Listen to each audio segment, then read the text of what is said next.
4, so that's terrific. Thank you so much. So let me tell you in briefly what the studio is up to. The 2 projects, and the discussion arose, actually the discussion, which is maybe a discussion in the studio, so you have to evaluate that, with a couple of projects that we were building. One was a house on the west side of LA, one was a bigger building in the center of LA. They're both in LA. And suddenly the house wasn't a house anymore for all the usual reasons. It had a different meaning, it had a different purpose, it had different uses, or did it? And what would it mean in an era which has different constraints and parameters, or it doesn't, or the different constraints and parameters are ephemeral and it'll go back to something, or whatever the discussion is. And that was applicable as well to the bigger building at La Cienega and Jefferson, which is an office tower. And suddenly, guess what? Everybody disappeared, and a building that everybody wanted, nobody wanted. Nobody. So we did the first project, and I asked the students, just so took the first 4 or 5 weeks, whatever it was. And we did that and finished that and juried that. So this is the second project, which runs from now through the end of the semester. So they've been in that about 3-4 weeks, which doesn't matter much, but just for your frame of reference. And I asked them also to show just to put up an image of the original, of the first project, which may be an antecedent or not. There's no obligatory connection. But if you're curious, the jury, you can see what they did and comment on that if you choose to do it. Other than that, there's the usual questions about buildings like this. What is a building like this? What's a high-rise building? What does it mean? What is its purpose? There are no setbacks. There are no height limits. So you can do what you can do if you can do it, if you know what I mean, on this site. So why don't we jump into it before everybody leaves? So team 1, fire away, please. Hello, my name is Abdullah, and my partner is Adin. Who's that? Can you wave, partner?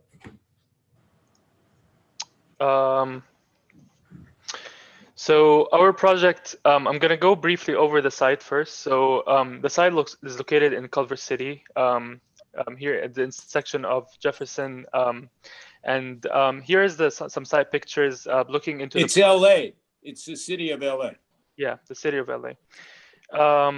Here's some site pictures looking into the project from different vantage points. So from the northeast view, street view, looking into the project, northwest view, and southwest view.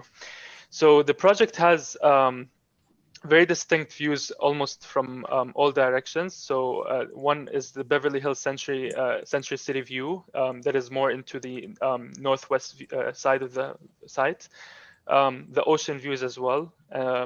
The Vesta views in the back, in the south side, downtown views as well, Wilshire, and so on. So the first thing, this is a code that we kind of based our original scheme in the first project on, and I'm just gonna quickly go through it. So the whole problem of liberating individual creativity versus ordered culture is summed up in these questions. Intellectually, the problem is as old as Socrates in the West. To what extent can society allow the innovator to offer up new meanings opposed to ongoing cultural forms? So this was basically our code that we based the entire scheme of the first project. And this is the house. So our house was called Little Mutant. It was about, the concept was about pneumatic bubbles and their implications into the future and how we could use them to kind of liberate architecture from its formal languages. And this was just an overview section views of the original project from different vantage points and the plans. So it was a post-COVID house that kind of uses this spiral as a spinal cord that connects the entire project together. So for this project, we decided to do something that's slightly inspired by where we were before, but kind of like expanding the concept of bubbles or spheres. So the cosmos as we know it is, the sphere in architecture has been, oh, I'm so sorry. So the sphere in architecture has been, had always had like this important notation in ancient times as being, it offered qualities of being, infinity, God, spirituality, existence. So it had this kind of important notation in architectural history, and many architectural projects like the Pantheon and others integrated it into the discussion.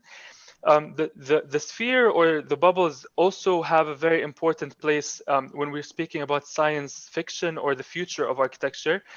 Here we could see high-tech companies like Amazon and Apple using the symbolism behind the sphere as being symbols of power and prosperity and wealth and so on. And it has always been the case in many movies and science fiction stories. So our program for this building is an office building where we're looking to integrate co-working spaces, research and development, manufacturing, fab labs, and a public space. So my partner is going to go through the project sequence.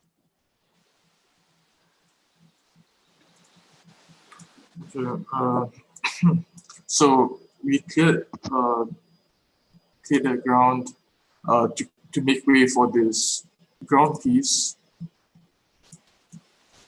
that becomes the tower podium on the ground floor. And this is the foundation for the podium and the tower that are placed in the parking. There's an opening on this part of the podium that will become a one unified space with the tower and the new ground floor. This is a structure for that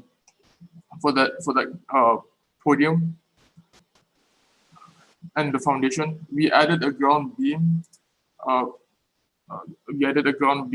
Surrounding this void, which will be used to connect this structural system and the tower structural system. This is a tower that will be placed on the podium. The primary structure is the color code green that goes from thick to thin from the ground floor up, and has varied heights to us if catch this piece from falling down. This is a structural system that has a much smaller thickness to maintain the form and the tower that connects it with its primary structure. The first pair of tri-beam, which is those multicolor variations, is to connect all of the primary structure and the secondary structure together. That's a second pair of the secondary structure, which is the inside profile of the tower project, and that is also connected by this second pair of tri-beam system that are supported by these trusses, and there are steel columns from that runs throughout the void and connects to the underground parking, with steel bracings to further reinforce the heavy load of the tower project. These are the steel connections for it, and there are Ferris wheel rails. If I just stop right over here, there are Ferris wheel rails that runs using the core and the inside profile of the tower project. The Ferris wheel is meant for circulation. It's the equivalent Yes. of a elevator, but it's a Ferris wheel. Yeah, so it's like 5 ports for each rail that goes to one of it goes to a counterclockwise direction. The other is the other way around. That's the stairs that's highlighted in blue, light blue. The fire stairs is goes around the interior profile of the tower.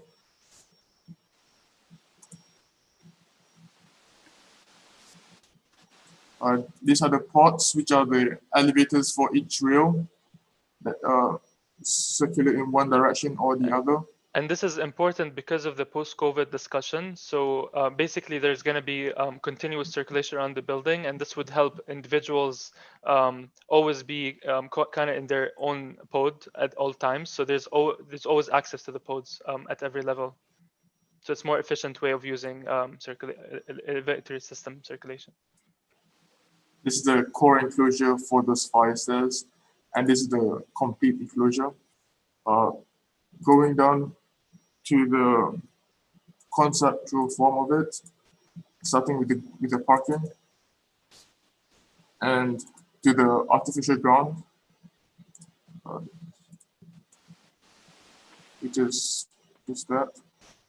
That's a walkway to the from outside the site to the project, and that's the main entrance, as mentioned in the first few steps. That's a spiral staircase that connects to the void of the podium. The slabs that surrounds this spiral staircase, and it's meant to be purposed for the research development tower project. The bridges that connects from the spiral staircase to the slabs. Where the bridges are is where the void is, and this is a complete total enclosure of the form with the moons that are separated, that are from these cut out pieces of the volume and are separated. These are the structures that are the red color, the color coded red is the structure that are irregular and to extend itself to hold on to these moons. So basically, in this case, we look at the project as being controlled chaos in the sense of deconstructivism, where we basically have a cosmos, and in a way, there's moons rotating around it in a controlled manner that looks chaotic, but is more precisely meant to be curated in a specific posture to accentuate certain aspects of the form. Going back to the final thing. So these are some drawings of the project. So this is the section showing the underground void relationship with the void in the middle of the project with a spiral staircase. This is our intention, to make this a spiral staircase that connects to the slabs. This is another view that shows the relationship between both. This is the ground floor plan that with all the entrances from each direction and the parking ramp. A one typical floor and a top view. And this is our progress so far. Thank you. What is the, I understand what the meaning of the cutouts are. What is the basis for what gets cut out and what remains solid? Are you thinking about it in a systematic way as you've been thinking about other things, or are they more random? Can you share this, the Rhino model, please? Maybe rendered. Yeah. Okay. Yeah. So basically, to answer your question, the cutouts were meant to basically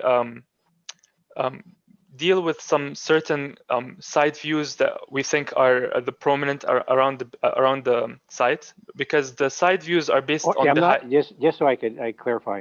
I'm not looking for some absolute, medical fact why they are where they are. Yeah. We usually use codes and science and all the rest of that in order to substantiate decisions that we're making, just because that we like it that way. Mm-hmm. And I just want so you've made a number of decisions based on the sphere. The sphere basically has an intrinsic logic to it, and then that logic plays out. And then when you get to the cutouts, that logic disappears, I think intentionally, which I think is a positive thing. And I'm just wondering, is there a basis for what gets cut out? Or because even the logic of the structure becomes kind of wonky for holding those things in place, which might also be what you're after, It's sort of the rational irrational gonna fall down. thing. Well, right now they will, but nothing falls down in digital space. So, but it's fascinating to me how there's a very rigorous logic to how these spheres stand up, and then right now you're right on the edge of this thing not working in the same way. That, anyways, it's fascinating. I mean, I like the way you thought it through, and what this thing is doing.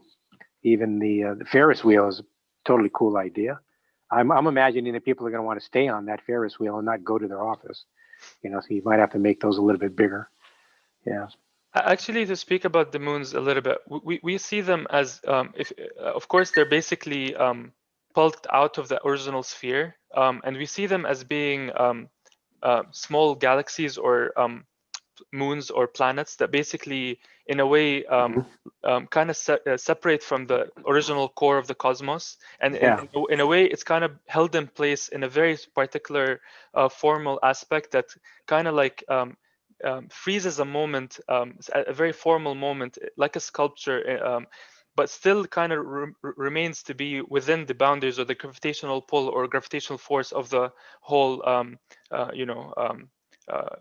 cosmos. So they're meant to be seen as sculptural elements that kind of like are radical and No, I think there. Verbally that makes sense. It doesn't make sense informally in terms of what you're doing. If those were going to be moons, then you might look at the structural lines being more like electromagnetic field, and see if you could start to draw some comparison between the two and look for a structural equivalent of those lines, like the geometric logic of a circle and a sphere may have lines that blow out of it, almost like solar flares, like in the sun, which there's no geometric logic to it. It's like looking at a cloud, But there's a not necessarily a logic, but there's an implicate order that lies even within randomness. And so you may not discover what that is, but I think you can sort of make something up so it looks like what you're saying. The thing begins to take on sort of the formal qualities of what you're saying. That these are in orbit, but they're almost like asteroids rather than moons. So anyways, I'll stay quiet and let other people talk. Anna, Andy, William, anybody want to take a crack at it? Sure. Fire away. It's funny. I that's a lot. It's a lot of work, by the way. And I thought it was. I don't know why I thought I was going to be annoyed by your presentation with the rotating rhino model, and it actually worked. And you had me there until you had these kind of things sticking out there. Like you had like this not relentless logic, but you had this. You were like building up this kind of symphonic set of pieces, and I really was kind of buying it all. Never mind the net to gross ratio of your amount of floor you're getting for all your construction. But these, and I know we could say that they're tentative, and obviously there's no way to circulate now. There's probably not enough structure to hold them up. But I don't think solving those problems is going to make it better. It just seems like,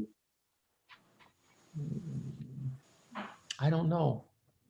We can discuss, of course, the cosmos and chaos and all of this stuff. I mean, all that sounds fine, but it seems a little arbitrarily willful.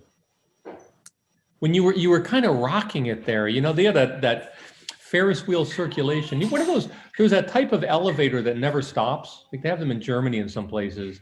You just hop on and hop off. It's like one of those like they use in mine shafts.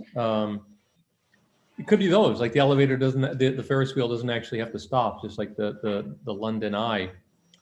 And I just wonder, so that's it. That and the kind of compound curvature that you start introducing into the base, which I know looked like what you had on your other project. I would just, rock Newtonian, physics in this. You really made a big headway into it. And I would find it more, I don't know, I would find it more fascinating that way. Also, once you're post-COVID, you don't have to be in a pod anymore. We're going to get a vaccine and then you just go hug people again and work next to each other. No? Thanks. I mean, If no, Anna, did you want to, if you guys don't want to comment, I'll comment on it.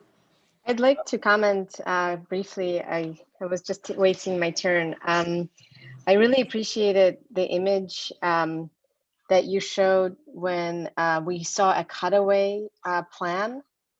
And it was, so in other words, there was a kind of moment where we could understand the project, not as this kind of revolving thing from far away, but a little bit more as something that you're kind of inside of.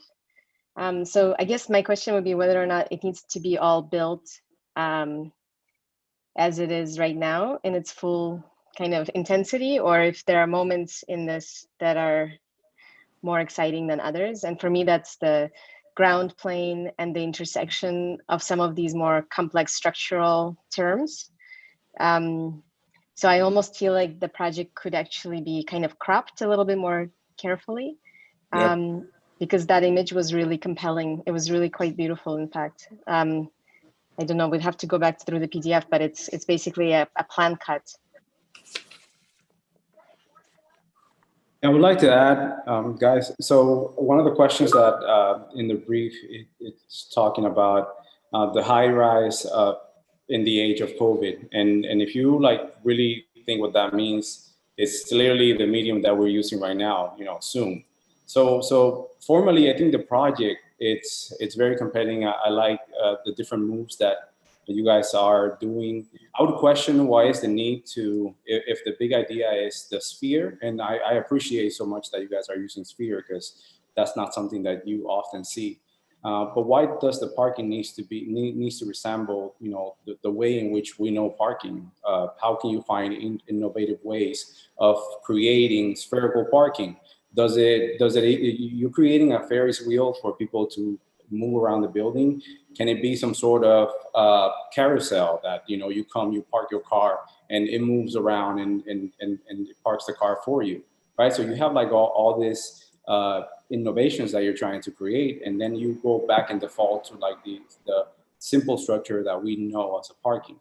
So I would just challenge the project a little bit about that. And then I think that maybe what's not helping this pullouts that you guys are taking from the sphere is the fact that they are so the thickness of it competes with the thickness of the actual volume of the sphere. So maybe if things somehow get a little bit softened, then you can give this impression of this thing that is just kind of just clouds around, this spherical being. Just to follow, I got a couple of things to say. We go on to the next one. Dean, can you take all the protrusions off the screen and just leave the two spheres? Is it possible to? Yes, it's possible. You can keep going around. Were you still going, William? Or is that it? No, that was it, Eric. Okay, thank you. Couple of things in no particular order. The parking actually in the existing project on the site is 2 levels.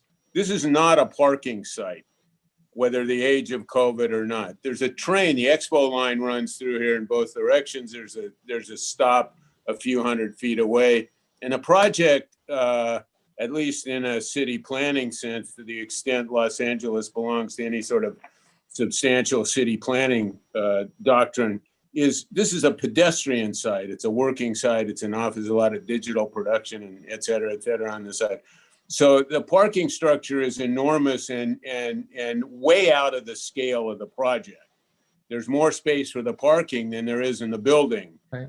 And as I said, in the project we're doing on the site, there are 2 levels, a little bit on grade. So again, the emphasis is you walk or you skateboard or you rollerblade or whatever you do, coming to and from the train station. And that's an essential part of this in terms of an effort to minimize automobiles. where that ever goes is another discussion. The other thing that I would say, and I have a sense Andy and Anna, and to some extent William, were getting toward this. I think it operationally is quite confused. And it's confused in a couple of ways. First of all, it's surrounded by a ton of jargon, which we're trying to get rid of. And as somebody said, the language may or may not be appealing, depending on who's listening. But the question is, what does it have to do with the project? I mean, I think there was something about chaos, controlled chaos and deconstruction. And all of this is kind of, nobody knows what those things mean, would be my claim. And the words, however generic they are and whatever meaning they had at one point, don't help us very much. I don't know whether chaos, whatever it is in architecture, is a good thing. I don't know if it's a bad thing. I don't know how you make it. I suspect you wouldn't make it by taking pieces out of a sphere that are readily identifiable and pulling them out on structures, and I think Michael mentioned, which won't support them. Although we don't know whether they're transparent, whether they're translucent, whether they have floors, any of that. The other thing I would say is that the project in a conceptual sense has lost its essential conception, which was, and there was a little bit of a review from the team, this is a sphere, this is Boulé, or this is the Dome of St. Peter's, or this is Hagia Sophia, or whatever it is. And those are colossal spaces. Why would you make a space like that and fill it up so that the meaning of the space volumetrically in terms of use, understanding, which is quite unique, of course, because I'm talking about public or religious venues. Now, this is an office venue, so it's been lost from the inside. It's been confused from the outside. And in addition to that, the precariousness of this, like in this zone in here, in other words, you got this one and you got this one, and this is the ground. And this is already a substantial issue. Yeah. And the reason it's an issue is because it's going to roll down somewhere and Sisyphus is going to have to chase it. So it seems to me it's not only a sphere, it's a double sphere. And the interrelationship between those two spaces is potentially fascinating. So the first organizational idea and the little discussion about sphere and the history of sphere is completely lost. And the other thing I would say is to go back to this discussion, and sorry about drawing on you, when you make something like this and then you pull all of this structural paraphernalia into the middle of a space, when you went to the trouble to kind of do this and build this and then this, you know, to hold up the thing on the top, it seems to be complete. The interior structure and its magnitude not only fills the space, but it seems to contradict the whole meaning of the double spheres, the intersection between the spaces, and you already have a very substantial structure at the base, which leads into the top. So it seems to me the first structure, which was the green structure, ought to be the structure. You ought to clear out that central area instead of all of that sort of truss-like rigmarole that would have to be defined and explained, but I think it runs counter to the meaning of the project. So I think to understand it in terms of you're making something, if you think deconstruction has to do with sensibility, and if you put a sphere on top of another one, and the one on top is bigger, and the one on the bottom is smaller, and they don't balance, that's essentially instability right there. Right, that's a lot. So you don't have to pull everything apart. And by the way, pulling it apart in a way which is I think, pretty readily recognizable. So I think my sense would be to work on what are the essential organizational issues, minimize. I think William's point about the parking is really interesting. It's a little bit, by the way, just for William's information, only because parking is not an issue, or it's a very small issue. So the interrelationship of the parking and the dome that hits the grade may be a topic, but they got way too many cars in this thing.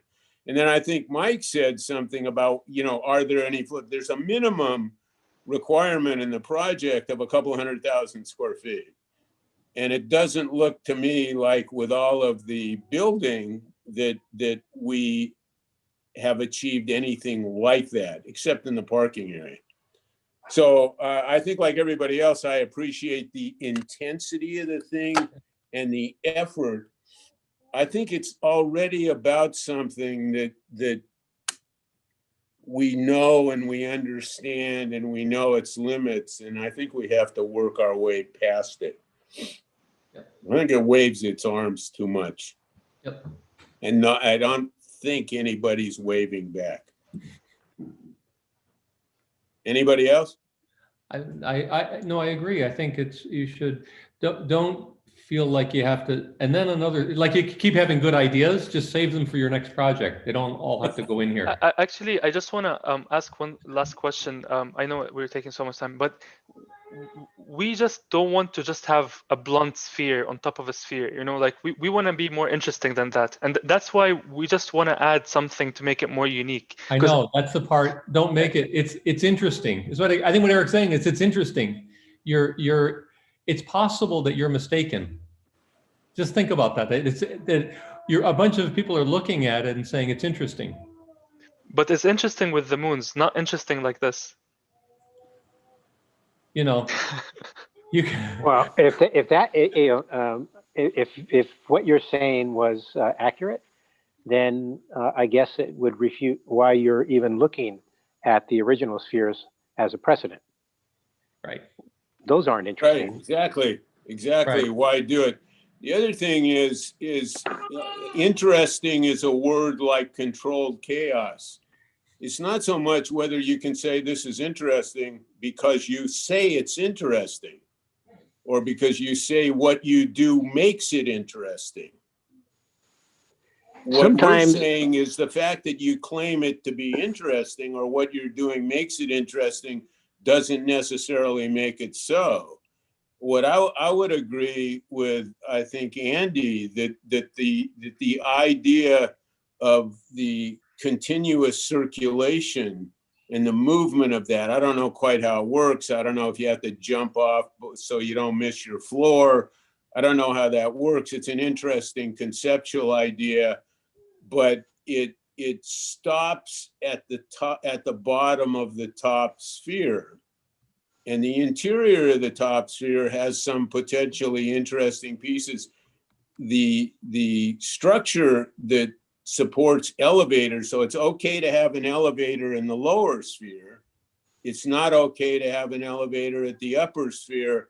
I'm not sure why the mechanism on the top couldn't be used as a mechanism on the bottom. And I think the problem is, and I think Andy was saying this, that what constitutes interesting is adding more and more things, as opposed to, and it doesn't, because each of the things that are added actually in a conceptual way raise all sorts of questions: why they're there, what their meaning is, how they're supported, how they relate to the governing idea, as opposed to just taking things and piling them up. And so I think what hasn't been explored is the meaning and the implications of the sphere. And in the end, the sphere might look very different without necessarily conceding that we have this interest in spheres. Wait a minute, they're gone. And I do think the imbalance of this sort of eccentricity of the thing has been essentially ignored. So that if you're going to do that and then forget about it and then pull out the top and then claim it's chaos and that's okay because deconstruction is in vogue or something, But none of that is ratified in the content of the project, as far as I'm concerned. Anyway, to William or Anna or Andy, Mike, you guys want to say anything else that we're trying to move to the next one if we can? Yeah, let's move. Yeah. Okay, thanks, I just guys. posted up a link. They're called Paternosters, and they use them in Germany. They seem like they're really deadly, but they're just continuous elevators that you hop in and off of. Yeah. Thank you so much. Thank you. Right. Thanks, guys. Peter Trummer likes them. Uh-oh. Yeah. Okay, number 2, please. Hello. Hi. Can you share this? Yeah. So we're gonna just start with our last project when we were dealing with how sports can be like sports activities can be related to living in the kind of COVID issue with the kind of skateboard and so when we're looking at the site that we're given, we're looking at how we're like entering the building with this kind of pedestrian view, this pedestrian path. So and when we're like looking at the like all the surrounding high rise and vistas, we want to like turn the building into an audience stage where you can like see all different views of the city. So I feel like the building is twisting like a twisting audience stage that's offering like views to different vistas. And we also want to combine this idea of paralleling like residence with office within our building program. So we're like using the top floor as the residence floor versus the bottom part as the office area. It's like a parallel relationship during the COVID quarantine relationship. So entering the building, we have the pedestrian as well from here, and as well as the car from the other side. And also we're looking at how like structural relationship deal with the wall and like whether it's like extending some part of the floor extending out and like its relationship with the structure, as well as looking at the kind of section, how like different programs can be combined together. And then we're like going into details of the models. Yeah, so now, hi, myself, Nikhil. I'll start with the process, how it starts building up. So this is the site. Starting with, two structural cores. And then the retail area, which is raised on both the sides to just for the entry and exit. And this is the close up of the retail area. How is it? The floors inside the retail area, the ground floor or the first floor. The structural grid, the columns and beams from the other side.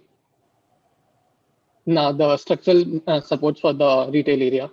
So there's an outer space frame edge beam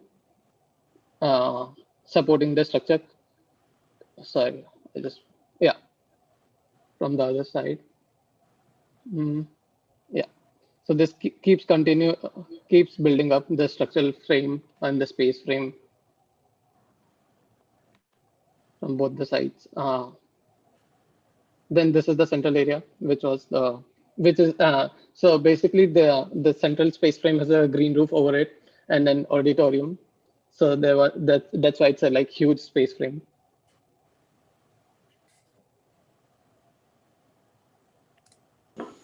So now this is how the retail area sets up. This is the small auditorium hall. So the idea of having an auditorium over the retail area is to set up city as a performance area and building as a to set up city as a performance stage and building as a performance area. So the views, so there's no view of angle or the view like the cone angle. It's just the city is open, like this, it's 360-degree panoramic view. So then that's how it is. We have though framed up views which will come up. So this is how it is now. Then the building starts building up as a skyscraper or as a high rise.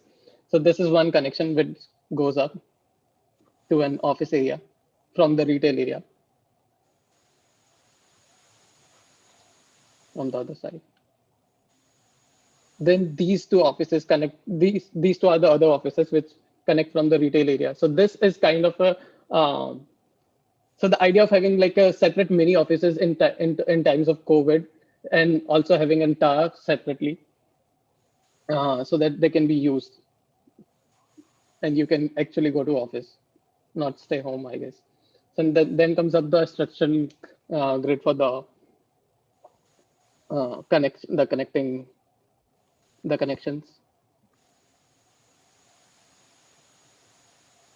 These are the flows inside. Flows are right now, it's like a bit monotonous, nothing designed specifically, but yeah.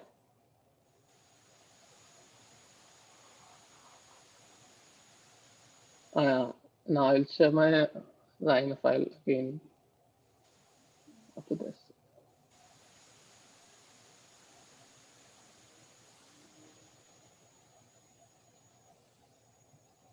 Yeah, so the course, the building.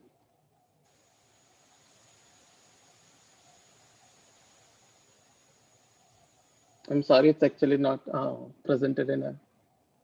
But that's it, No, guys? no, it's coming. It's coming up. The file's heavy. It's taking some time. No, but I mean, do you have additional information to share? Yeah. Oh, yeah. The top part of the building. Okay. Yeah.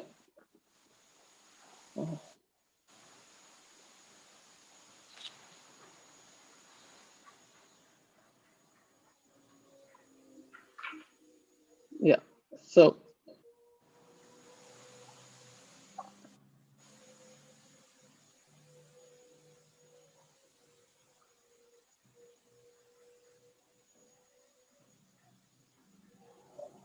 Yeah, so these two connecting members connects with the vertical office, like just a sort of tower, which is like this. So the upper part of the tower is a residential area, and the bottom is the office. And then the residential area starts with there's a swimming pool. There are different floors of apartments, like penthouse apartments and business apartments. And these again open up on all the sides with the views around the site, and also the supporting members in between. Since it's it's cantilevering outside, we have like supporting members, which connects with the interior grid with the exterior. I mean, which connects interior grid with the exterior grid. I'll just hide this and maybe.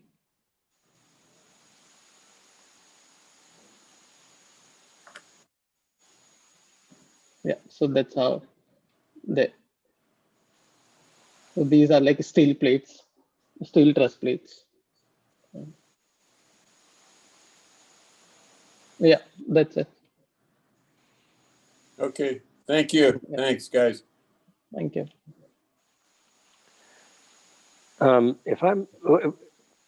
What's fascinating to me is that both of you, your intuition,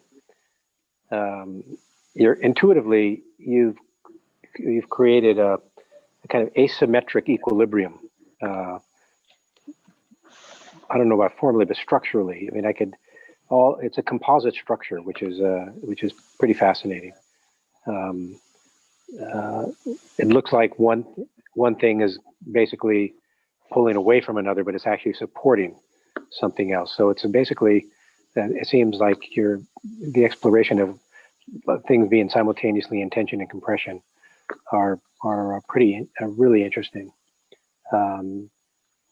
Perhaps, you know, if I were to stare at it longer, I might find how that finds a kind of conceptual basis in the project itself. But I think the whole notion of equilibrium, when something looks like it's not in balance and it actually is in balance, that's nature. That's nature, basically. That's what a rainforest is, which is different than a botanical garden. We tend to build botanical gardens. This is more, I sort of push this into the rainforest. Anna, Andy, Yeah. William, anybody? Well, I appreciate again the ground plane. There's something about both projects that kind of resists gravity, which is really compelling. And thank you for showing the two cores as a kind of starting point, because they definitely get completely obfuscated, which is wonderful, right? So that like the structure doesn't reveal the fact that there is something quite vertical as a kind of element that's running through it. Not quite sure if it works completely. But one thing that I would say is that in the previous projects, when the sphere was thickened, there was something that I think the students gained from that kind of the kind of thickness of the poché, of the kind of material, of the matter of the piece. And here everything stays rather paper thin. And so I would imagine that there are certain moments, I mean, to give an example, where the core shoots through onto the roof terrace, and you get these little kind of pockets of just mass sticking out. I think that there are moments where you need a little bit more mass, you need a little bit more distinction between like what's surface, what's structure, and what's the thickness of program and infrastructure. And I would imagine that the project could just gain a little bit more of that mass in order to accommodate some of these things, so they don't feel like they're just added on or slapped on objects. Yeah. Can you guys show us what is in your view at the moment the final object? In other words, it's not clear to me what of the structure is not exposed and what is. What's the up to the? Yeah. That's what. So that's the final. Oh. Yeah. That's no. This is the final. Yeah. So the floor, I don't understand. Are the because you're showing two different things. Is that it? No, yeah, that's it. So it's open. Yeah, at some places it's open, and at some like it's a glass and. Okay. Yeah.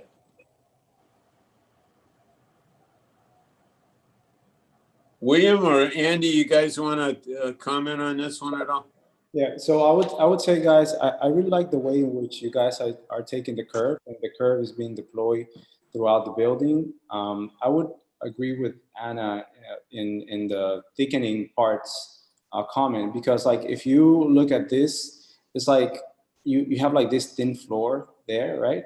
When this could have had like some sort of thickness that comes and becomes one with the structure here, and that on its own is a really strong moment of connection. You have like this way of kind of like addressing the connections, which make these things look more like if it's just like decoration instead of just like a function. So I would suggest you know, you have like a very side wing that it has like a very uncomfortable posture. So work it out by thickening some of the elements instead of just relying on trying to create some sort of structural system. Yeah. The funny, I think, like, boy, if this was built, people would certainly notice it. That's for sure. And you know, the term that comes to mind is like sculptural. You know, like in the most kind of exaggerated sense of it. I guess I know and a couple of things. Yeah, I noticed those little kind of ballet tiptoes of the structure that William mentioned. They, you know, doesn't seem quite convincing. And Anna had mentioned seeing the cores. I guess It would be interesting to have a diagram of exactly the logic of how it works as an office building. Because I think you discussed that, you know, that, and I think a lot of it, I'm wondering how much of it is sort of independent of the, it's funny, you know, when we were doing these tall buildings with 2GB years ago, when Emmett Zeifman was around, who'd worked at, you know, big, you know, KPF and things like that. He was showing all of these buildings, some really crazy building by Zaha Hadid, et cetera, et cetera. And then he'd show the floor plan, and they all had a kind of core that went up, and, you know, he said so I'm wondering to what degree you could diagram this as a building, and we could see this, the residential on top, the wide spaces, the narrow spaces. And if some of those are, if the sculptural form is making some of those impossible, Yeah. or exactly making it possible, or indifferent to it, it would be nice to, I want to feel more that this isn't this big old, you know, kind of sculptural paperweight, and then you crammed floors in it, but somehow that it was the critical part of making the whole thing work. You know, I'm not a functional argument, but that there's a, you've exploited this apparently exuberant I would just say nonsense in a good way. But then it turns out, you know, that this is what gives you all of these key moments, all of these key opportunities. And maybe we would have to go through it again, and I'm not seeing it, but it feels a little funny. The only other thing was going to be, I say it was just about this COVID, which is not about your project. So I'm going to argue that in terms of the literal response of a building to COVID, we're way too slow, and scientists are breakneck speed with a vaccine. So it's not going to matter. But what does matter is this psychic, collective global psychic trauma that we've all gone through, and how we think about public space after that. In other words, I don't think it's about keeping people apart because you're going to get sick. You know, or do we want to go into buildings? What's it like to be together, you know, again? Like someone was talking about this on the radio, and I feel the same way. I'm watching some old movie, and I'm like, oh my God, they're so close. Like I'm actually just seeing human interaction through a different lens. And that's maybe a trickier thing to think through what the ramifications are, and maybe we're too much in the middle of it to know. I think, Andy, it's not so much the health aspect, although right now it's paramount. I think there's a big questioning as to why people need to be in such close proximity to get things that they can't remember in 5 years what they did. Yeah. Is there something else about life that is more meaningful, that we're becoming more aware of, since we have to slow down? And in that slowdown, we become patient.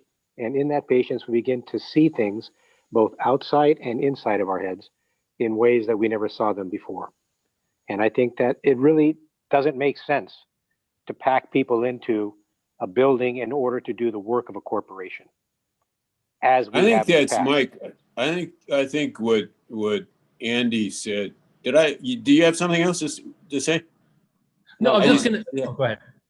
Yeah, I wanted to say that underneath all of the specifics of the project, at the point, I don't know, I tore my leg up, I broke it, I twisted it, and now it's healed and I can walk. But there's a scar, and the scar isn't only where it was hurt, it's here. Yeah. And I think that's what this is to Andy specifically, but to everybody in a more general sense. The question is perhaps not so much what it does, and this is a question in terms of working or not working in close connection or remotely and so on, but what this has done to the world, including what it's done to the world economically and politically and socially and all of that. And can you jettison that from your memory and just go back into an office building? I've heard people desperate to get back into that collective thing, whatever it is. I've heard people that don't want to go near it. You know, Eric, heard, I'm not saying that you don't go back into a collective. Yeah. But there might be a different arrangement. Absolutely. There might be communal life is now Yeah, become well, and really not only cherished. that, there might be a different arrangement in the same physiological situation. In other words, the issues of proximity and communication inside to outside, inside to inside, outside to inside might be different in the same box, actually. So I don't know for sure how this affects building per se, and it's not clear yet. One of the things that I think Andy was saying is that I don't know exactly how to put that in terms of this project. There are pieces of it that I think are actually quite beautiful, really. And I think William pointed out, and I think maybe everybody did, that those points, somebody needs to take piece by piece of the structure if you want to build this thing, and in a more abbreviated way, explain the associations of the part. Like, I'm afraid this piece is going to fall down, except it isn't because this holds it up, in which case, what do we need this for? Stuff like that. And I'm not, in other words, if you did this and you did this and you got rid of this, I know we just aced a core or something like that. So, and the other point, which I think Zago made, is the interrelationship between the outside and the inside. So that if you're going to make something which is so, I don't know what the term, he used the term sculpture, private, idiosyncratic, not conventionally recognizable, that having done that, this is a little bit like the discussion of the sphere, how do you exploit it? In other words, what kind of space do you get in a thing like that you wouldn't get in a thing like that? I mean, by doing it, what do you learn from it? What do you gain from it? What are its virtues? What are its advantages?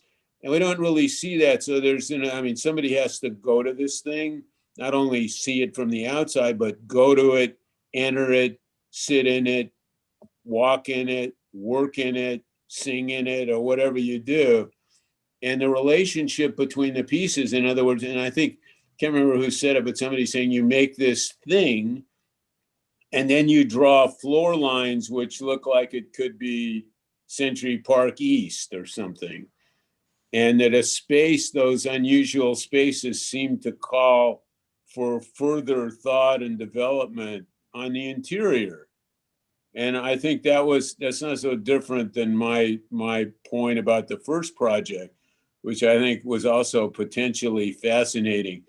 The other thing Andy asked for was, I mean, if you make a high rise in a conventional sense, it has vertical and horizontal circulation, it has some kind of structure, it has some kind of enclosure.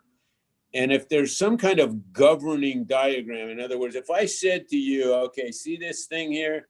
I want to move it over here 5 meters. What would be the consequence of that? In other words, to the architects, would you walk out of the conference room and you're done? In other words, what obligates pieces in terms of its own internal argument? And I think this is something like what Andy was sharing. What obligates those pieces? What insists on those pieces being what they are, where they are? And that's, of course, never a question that can be answered entirely. But I have a feeling in this project, it's not really even, there's not even an attempt to answer that. This has to be here for these reasons. So there is, as long as we're going to have a discussion and a case and a strategy and an argument, what makes this what it is? The other sense I had is just that if you started to do away with some of these pieces, actually, that the omnipresence of forms which are unique but are less and less unique the more you see of them. And that if somebody could say, hey, I can draw a right angle, that wouldn't necessarily kill you. And I think the cores are actually, so the preponderance of shapes of this kind, I think it's not better if there are more of them. necessarily, I would say. Anyway, okay, anything else?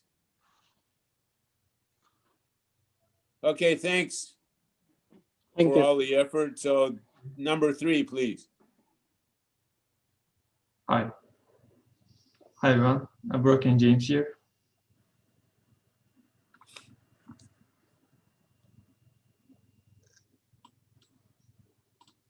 So let's start with the first image. So to start first, house project in Santa Monica Canyon is a reference, and these are the physical and digital images of it.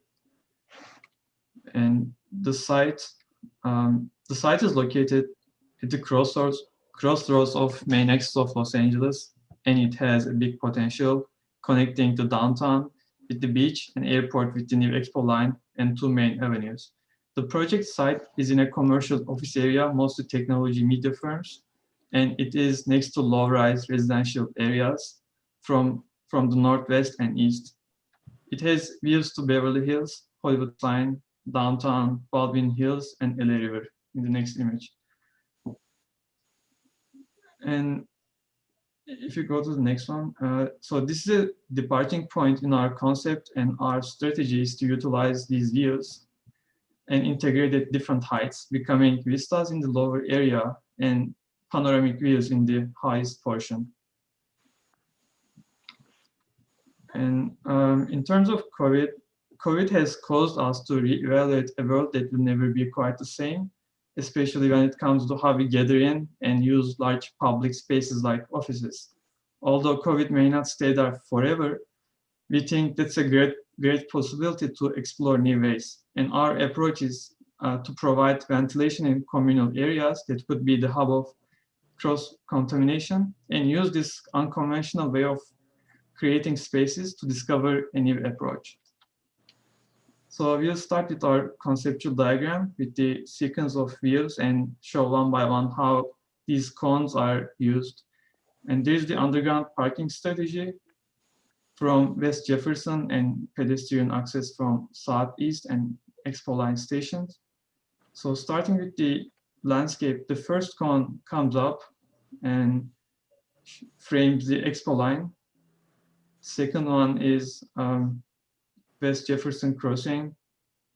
Third one is Summit Tower Project, pedestrian access. We think this is a great place to place our office entrance. And the fourth one is Los Angeles River, which frames the river in a different way. The fifth one is Hollywood Sign. The other one is Santa Monica National Boulevard crossing. And starting from here, our cones are stretched to create a more panoramic view when you go up, and ending up with the Beverly Hills view.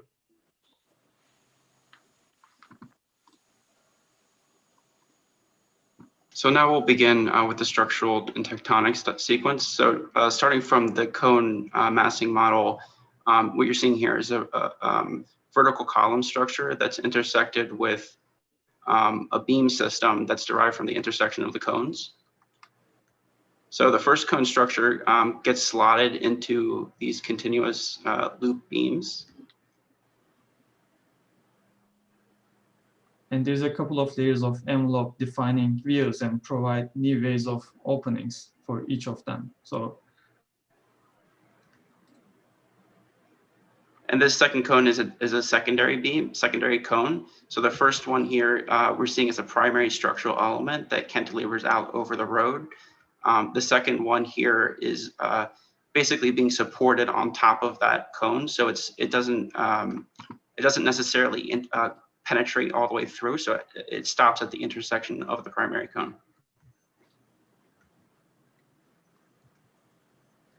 And then this cone, looking down towards the Salvatore project, is a primary cone also. And then the cladding gets cut by either intersections from other cones or horizontal floor plates. So you're seeing a variety of different directions in the cuts of the facade.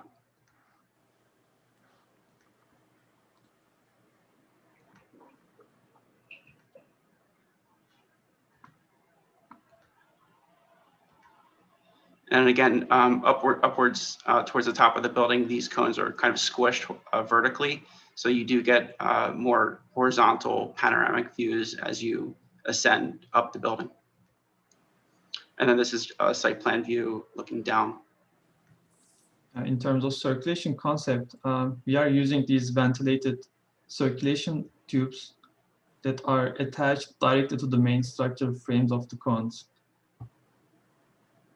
And deriving from the primary beams of the cone structure, these circulations are providing different angled circulation cores, which are also we're conceptualizing these as either horizontal elevators, something like that, or not an escalator per se, but a horizontal people mover, diagonal people mover. And then the building sections, this one is cutting through, looking southwest. So on the right side, you're seeing the Bologna Creek or LA River, the Expo line elevated above the street level in the Salvatore project on the left side. And the program is divided up so that the kind of upper portion of the massing is an office, a co-ed office, and the lower portion is a restaurant and theater, public development.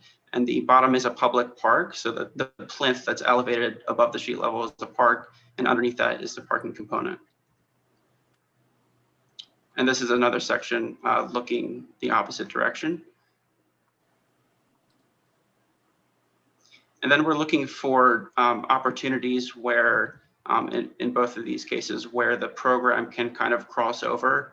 So you're seeing where the public portion kind of creeps into the office portion, and there's a kind of programmatic overlapping occurring there.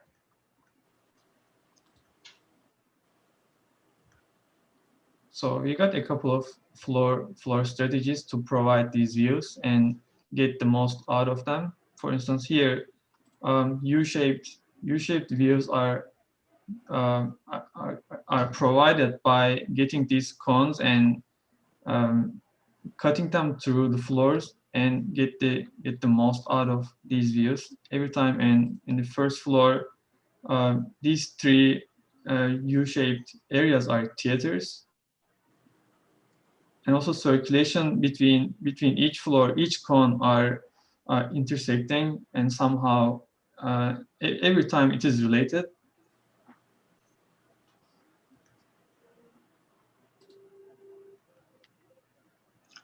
This is an exterior perspective coming from the east side. So when people get off the expo line and walk towards the project, there would be this circular opening. The end of this cone is the main public entrance to the building.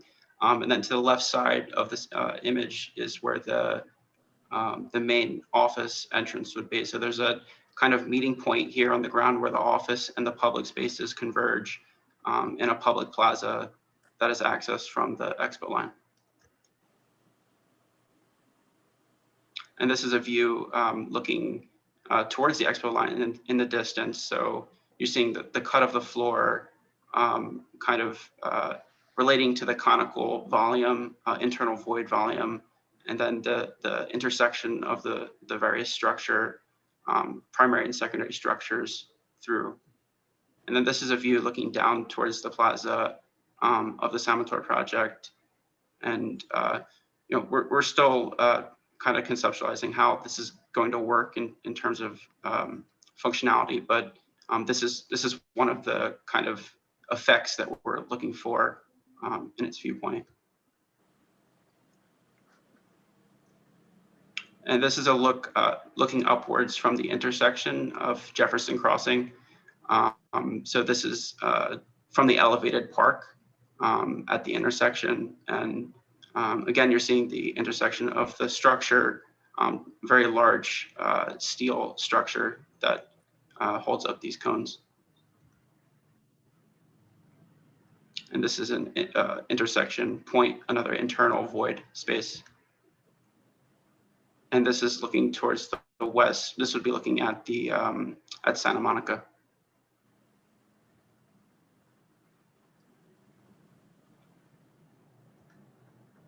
This view is underneath the expo line across the street. So this large cantilever piece extends out to the periphery of the LA River and is kind of cut at that level. So, or at that datum. So there's a relationship in its cut. And then this is more or less an elevational view coming from the east, parallel to the train. And this is across from the LA River. So this is southwest, seeing it from a different vantage point. And then you can kind of see where the cones kind of get cut more sharply. So there is kind of a remnant of a volume, or towards the top, you get a kind of orthogonal angle. That's it. Thank you.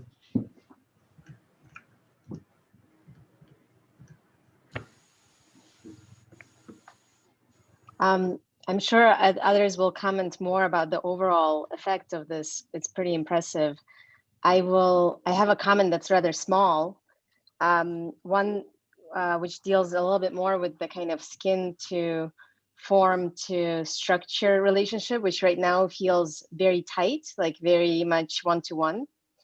And I thought that there was a moment where you showed the conceptual framing, I guess. It's an earlier series of views that, yes. So go forward a couple of, oh yeah, this is it. This is good. This is good. Okay, perfect. May I draw on this for a second? I like this thing. Let's see, this thing. Do you see my green? Yes. Yes. Yeah. What's nice about that moment is it's a moment where things kind of intersect and they produce a totally different figure from all of the kind of extrusions.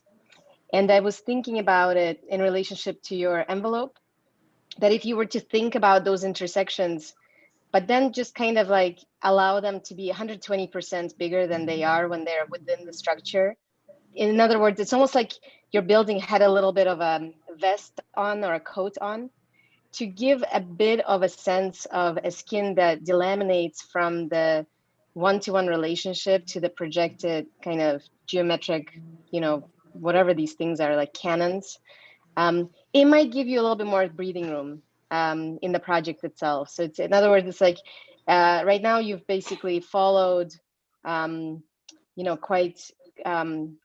quite closely some of this line work, but to simply kind of allow it to really envelop some of these forms and to kind of open them up. I think it might open things up a little bit in the plans.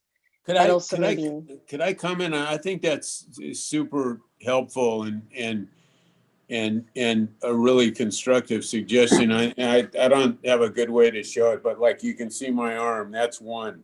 And every shape, by Anna's definition, belongs essentially to the arm. It's a cone. And then all of a sudden you got that, and you have one running over another. And instead of continuing to wrap them each separately in a way, and I think I'm repeating what she was saying, at least as I understand it, that you would have a different wrap. So the sort of cruciform condition and wrapping that might give you a different kind of spatial perception, and would suggest that it was possible that, notwithstanding the amalgamation of what essentially is a series of very similar shapes, that by putting them together, you make something which is not quite recognizable in terms of the individuality of each piece. I don't know if I'm saying it right, and that also depends on the intention of the architects, whether the kind of single-mindedness of it has to do with what happens when they bump into each other. The intersection creates another thing. I was also struck by that piece that Anna asked you. Can you go forward to where you have the first section? So where there's a kind of mutual Booleaning. Okay, hold it right there. So the thing then that I think is wrong, if I could say that, is then to put this stuff back in after in that drawing that Anna's talking about, it disappears. Do you see what I mean? You're saying take it out. Where you got the red, take it out. Yeah. So where the two have Boolean, you just remove that. And because this is, here, let me give you, I have a couple of questions about it. I'm going to just talk about two different projects, just as a kind of bracketing. One is these toy tables by Greg Lynn. I don't know if you know those, but they're also, they're a number of repeated forms. They're very complicated, these toys, but they're so intersected that everything becomes about the intersection and you virtually lose the original ones. And I'm going to contrast that with this Vitra house, Herzog and Demeron, where they have that sort of house profile and they intersect. So in the first one, it's consumed, but the Boolean operation consumes it and it becomes something else. In the other one, the original extrusions are very, very clear. Unusual things happen on the inside, quite interesting, but you see it. Yours seems a little bit not sure which one. Like it seems like some of your cones just start and end the way you put them on there, like a kind of megaphone. Other ones seem to get also trimmed by some outside force. And I mean, I think you're getting more traction from unusual conditions when these are trimmed at weird angles and they meet themselves on the inside than by having a stack of logs, let's say like that Vitra house. Because there they had a very specific little house form and, you know, things.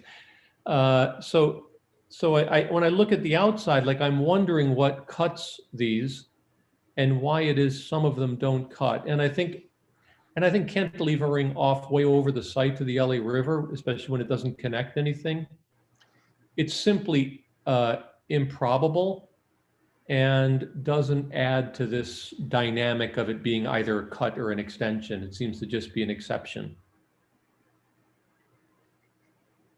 Thanks. Mike, well, you want to yeah, I think everybody's been spot on, because what I was writing down was when I saw them stacking the tubes, I was expecting that it would be tubes everywhere, you know, totally tubes.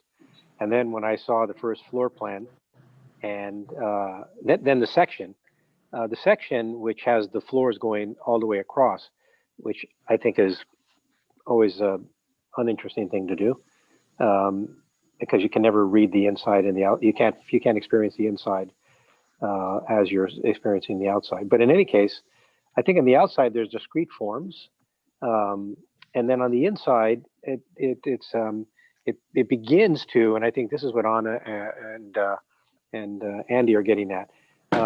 It basically removes everything. It hollows out the tubes on the inside in order to have it become basically a volume, a voided volume. And then the special places are where they intersect. So the intersection is really, I think, critical. But I think to simplify, now this has to go into editing.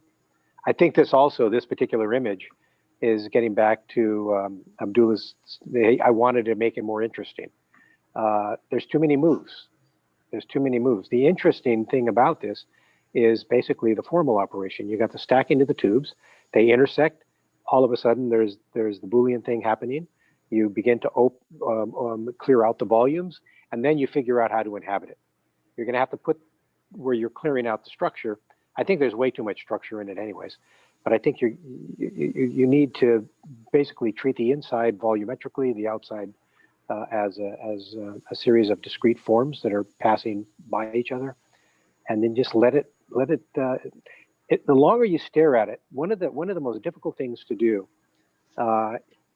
is to be able to see what's inherent in the project but not so visible, and then you start to make future decisions by self-referencing what you don't necessarily see, but you have the insight that it's present.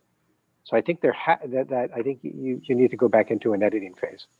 But anyways, outside discrete forms, the primary read. Inside, it's a volume that is totally surprising because of the way these things intersect. Thanks, Mike. William, are you? Oh, sorry, go ahead. Yeah, I would add that in the beginning, you guys talked about like framing these views, but the way I read your cones and some of the inside, they're just pointing kind of like this view, right? Like that's pointing down. It's not pointing at the Hollywood sign or these other places that you guys talked about.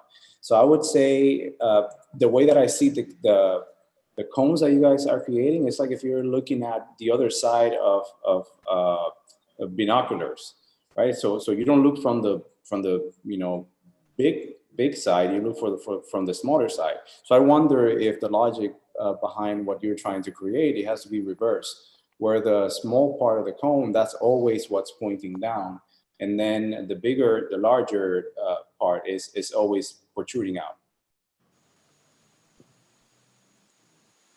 Anybody else? Anyway, thanks very much, by the way, to Brock and James for taking a crack at all of the drawings that are going to be required at the end. I think that's useful to get that going, so that helps. Thanks for that. Okay, let's go on to the next one. Thank you. Thank you. Hey. Hi, my name is Jonah. And I'm Devangi. We're going to share a screen.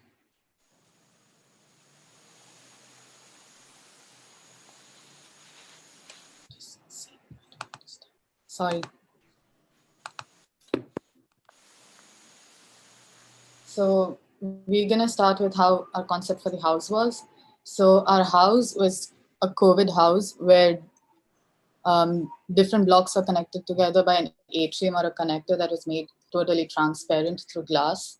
And it was easily changed post-COVID. It can be easily converted into a more modern house where everyone has their own private and personal space that is connected by these staircases. So we wanted to take this idea ahead into a more commercial COVID workspace. And from the site and the understanding of the site, we realized that the building that's standing today is like a landmark to the surrounding because of the height it has. So similarly, we wanted to go as high or more high to what the actual building is so that it looks in different directions and has multiple vantage points. To understand that better, we studied the site and realized that most of the spaces are commercial. And so to add on to it, we are going to provide a more commercial, residential friendly building in our site. That's this. We have multiple vantage points in all directions. We have in the north, we have the Hollywood Hills. We have on the south, the Baldwin Hills and the ocean. The east is downtown and west becomes the river. So understanding all these situations, we started making and analyzing how our concept was. So with the function, we also ended up with another concept as the idea of work from home or home from work, which will explain you in a minute. So now we're going to show a quick conceptual volumetric animation to show you how we derived our design. So before I begin, we wanted to use this operation of sawing blocks of wood through these three cores that we have, which act as hypothetical blades that cut through these blocks.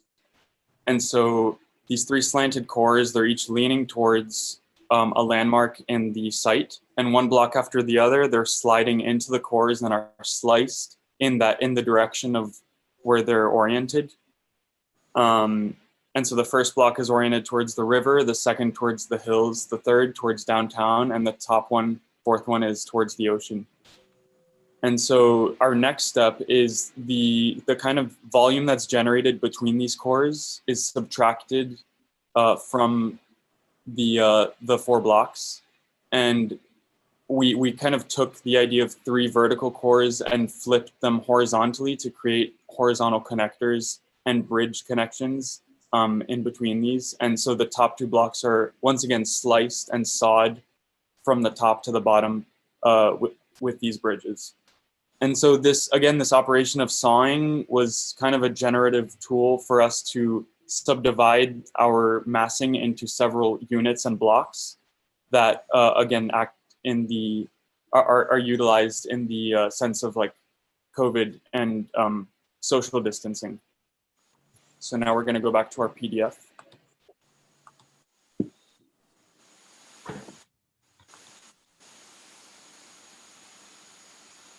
These are some of the views from the surroundings that we have. And so you can really see the kind of hollowed out hole that this hourglass-like shaped atrium generates and cuts the blocks into.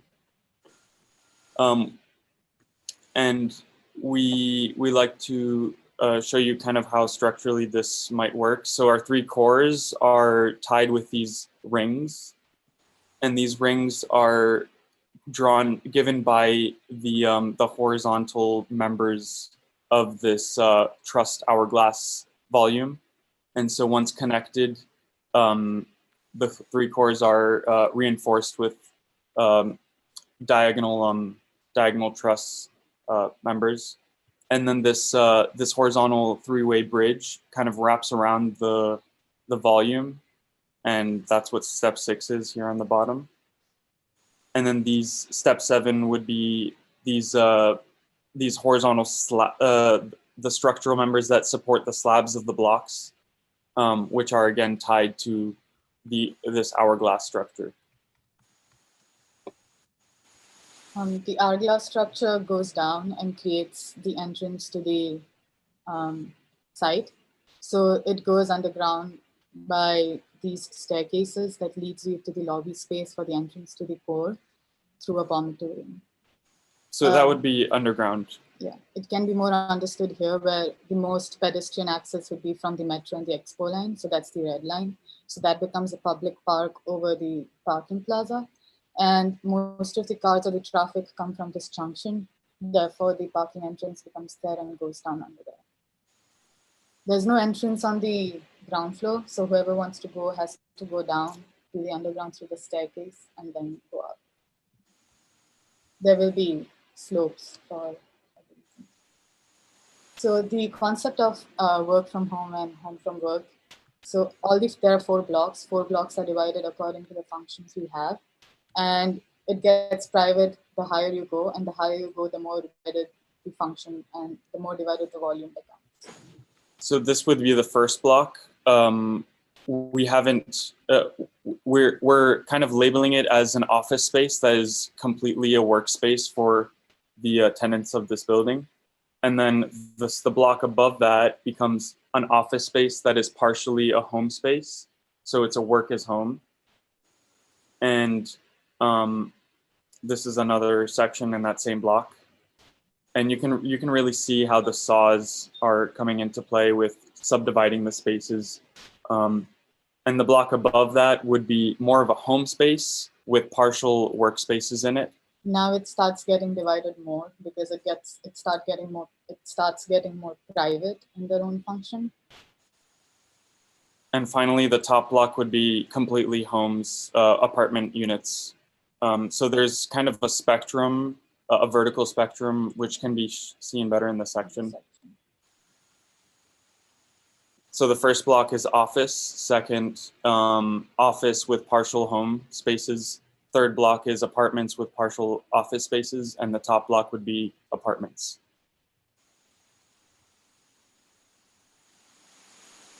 That's another section. This can actually show the atrium that we're talking about as the concept that we took from the house to this skyscraper, where the atrium actually becomes a visual connector to all the private spaces.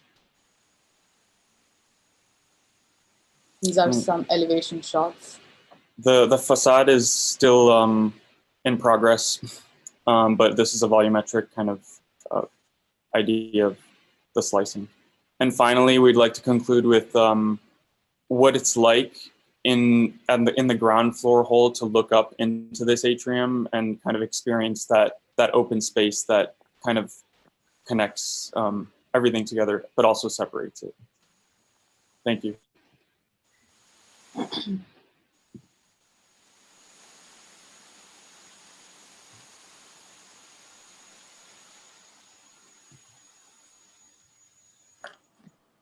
If nobody wants to start, I can start with a couple of questions that we'll probably get into the next time we get together.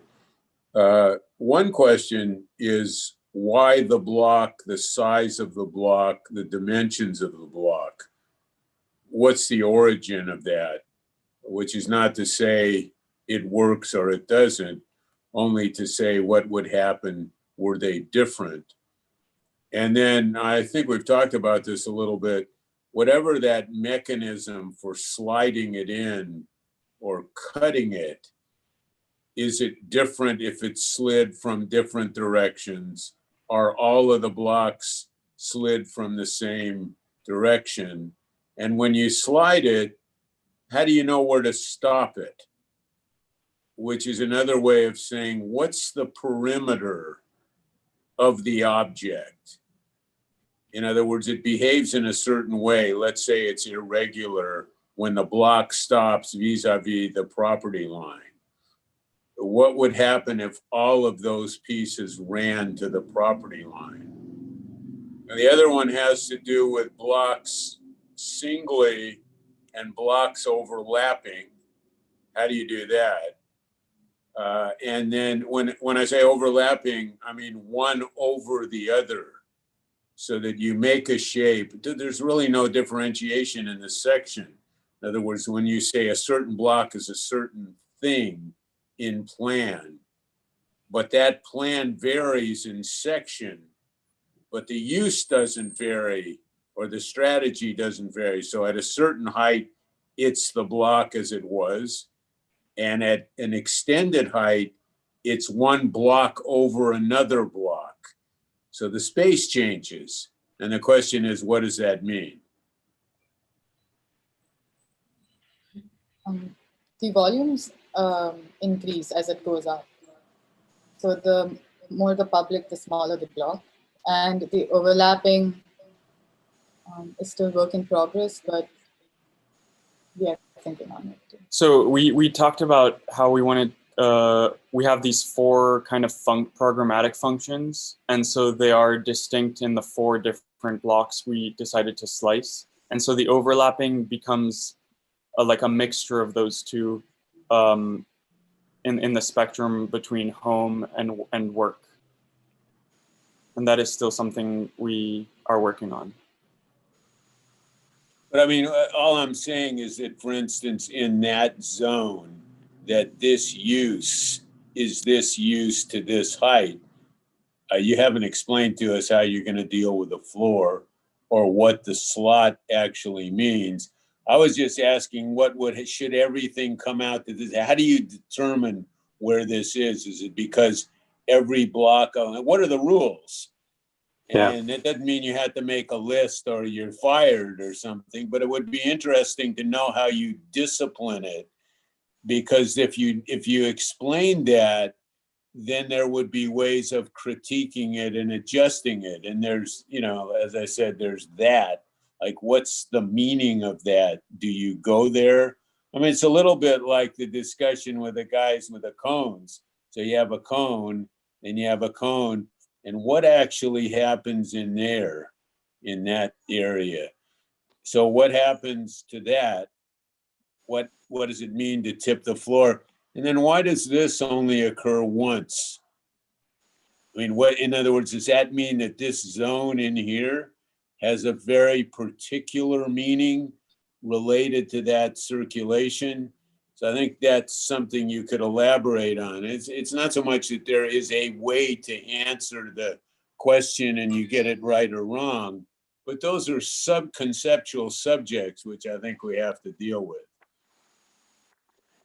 I think to your point, Eric, it could be that the project being developed to this point now becomes useful by analyzing it in order to decide what rules you want to have.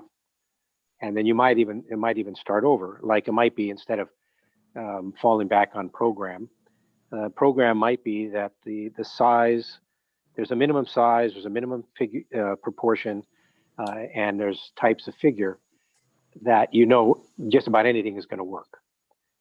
It might be that that one of the rules is that the way you phase your formal strategy is that maybe you put in the steel spires first, and there's some logic to them based on, let's say, gravity, but there's still a kind of improvisational way of putting them together. And then you know that one of the rules has to be that there must be a certain dimension of space in those spires in order to slide these boxes in.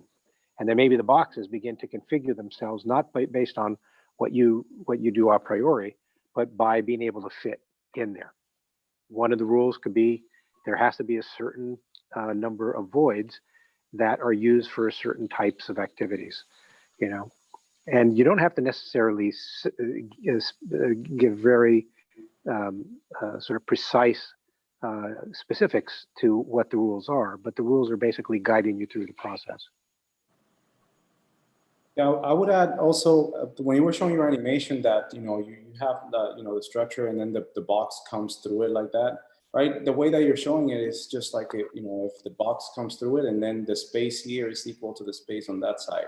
So I would just wonder, why can the box split the structure can now split the box, right? And then they create some sort of condition like this, where here is kind of like flaring the box out, right? So it's kind of like like it's kind of like, I don't know, like bowing or like a ribbon that is kind of like flaring out like that, so that starts creating some interesting facade condition. Because at the end of the day, if you just kind of like push it, it's the same thing as just like crowning it, right? So if you're going to the extent of showing this animation in that way, then I feel that something needs to happen to that box other than just stay in place. Anna, did you want to comment? Yeah, I was thinking about the gaps as well, and in the animated version where these tracks kind of leave behind very big gaps, they seem to be really powerful, like just left behind a little bit, left empty.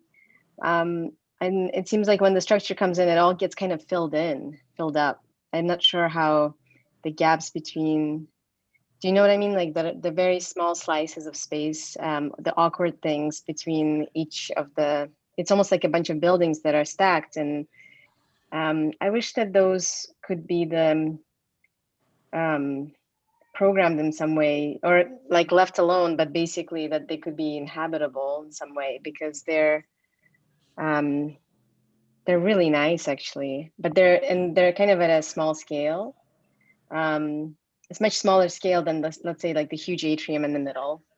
So I would imagine that your project deals a little bit more with those details, like small shimmed, kind of very narrow spaces that you can still occupy.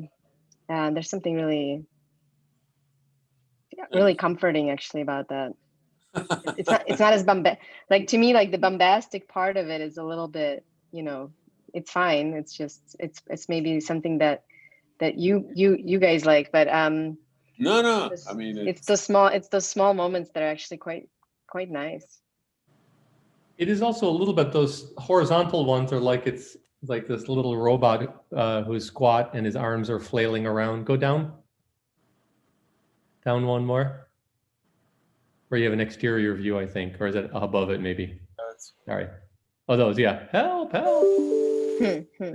It's in a nice way. It's kind of funny, but I'm gonna second Anna's. Like, I think there's like a few too many moves. Yeah, you have these 3 sticks that are sitting there, and so I'm not here to calculate the structure, but you can kind of understand what it's doing. It's a certain kind of stability there. And then those blocks come in and they tie it together. I don't think you need that crazy thing in the middle where you also get your those kind of curved lateral bracing. You've got plenty of cuts already, and it just has these kinds of kind of three-sided courts that face in all these different directions to the city for different functions. You know, you have, these are not, the blocks, they're also not in every orientation. They're all just tilted off of horizontal. And I find that interesting, and I really miss not seeing the floor slabs in there, because of course you expect the floor slabs to follow that when it's not just some tumbling dice, you know, it's just a slab that's gone off. And you know you can't, or at least you can't so easily. But then just putting in flat floors is going to also be a disappointment. So I'm really curious with these. I'm much more curious about how you kind of work through and inhabit this rather than seeing more punctures and holes. And I don't think it's a central atrium project. The first moves made enough holes. Okay, anybody else? Thank you so much. Thanks. Thank you, guys. Thank you. Yeah, everybody. Thanks, girls and boys. And number 5, please.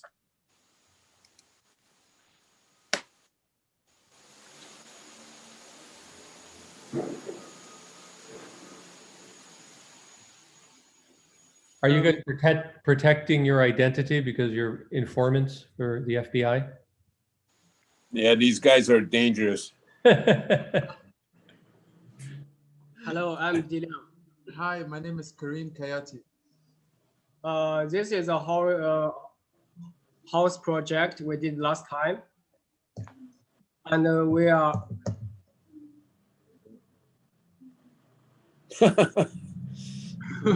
Okay. I don't know what happened. Yeah, it's good. To silhouette. And we are inspired by this kind of cave rocks and the stalactite form. And when we go to the high rise, the scale is larger. So we think there is more potential, more possibilities that we can transform this kind of form to architectural function. And going back to the office that exists in this world, most of them, the key point of most of them is that they are very clear. They have a very clear logic, clear function about how people will use them. According to the COVID situation, we are in the process of exploring our life. It's not clear, it's still on the way. So we want our high rise to be a recorder of this process. That means this high rise has some quality that is not clear, which also means people in these buildings, they need to explore by themselves how they can use this building. So before we start building up the project, I think it's important to talk about the potentials of the site along with the pedestrian access and the car access. So as you can see, the pedestrians can come along the Expo line from the left and or the Corbett Street along with the Eric Owen Moss building from the right. And the cars will be arriving from the National Boulevard, as you can see.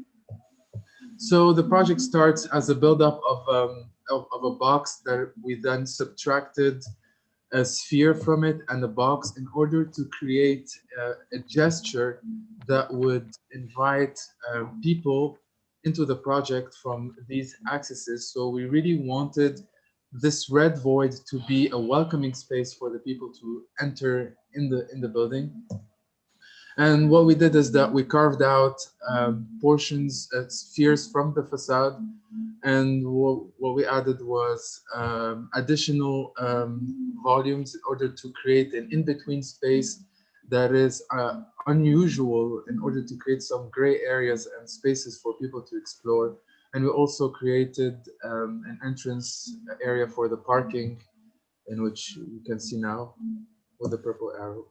And this is how it would look like. This is the ground floor volume, and it will welcome the people into the project. And then we go back to the beginning, and this is a parking. Parking will goes down, and 2 cores will goes up. And this is the columns that goes up from the basement. Some columns are deformed according to the massing.